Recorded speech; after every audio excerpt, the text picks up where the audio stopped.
এইটো মাকৈ বৰ্তমান বিৰাট এটা হাহাকাৰ লাগিছে। এইটোৱে যে মাকৈ যোৱা MLA ইলেকশ্যনৰ আগত আমাৰ খেতিয়কসকলে মাকৈবিলাক বজাৰত আনি 1780, 90, 1800 টকালৈকে বিক্ৰী কৰিছে। কিন্তু ইলেকশ্যন যোৱাৰ পিছৰে পৰাই আমাৰ খেতিয়কসকলে এতিয়া মাকৈবিলাক বজাৰত আনি 1520-ৰ পৰা 1580লৈ বিক্ৰী কৰি সিহঁতে একেবাৰে জৰুলা হৈ পৰিছে, মানে হাহাকাৰত পৰিছে যে এসপ্তাহ বা 2 সপ্তাহমান আগতে মাকৈ বিক্ৰী কৰিলোঁ 18 টকাত, সেইটো মাকৈ আজি 2 সপ্তাহ পিছত 1500 টকা বিক্ৰী কৰিব লগা হ'ল।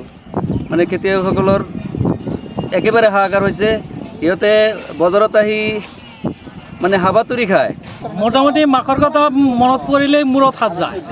এনেকুৱা অৱস্থাত পৰিছোঁ আমি, এখন কি কৰোঁ নকৰোঁ এইটো লৈ আৰু চিন্তাত পৰিছোঁ। আজি আহি মাকৈ বিক্ৰী কৰিলোঁ 1520 টকা, 30 টকা এনেকৈ বিক্ৰী কৰিলোঁ। বিঘাত মই খেতি যে কৰিছোঁ, মোৰ মোটামুটি 11-12 হাজাৰ টকা খৰচ হৈছে। 11-12 হাজাৰ টকা বিঘা প্ৰতি খৰচ হৈছে। কিন্তু বিক্ৰী কৰি আমি পালোঁ মাত্ৰ 12 হাজাৰ টকা।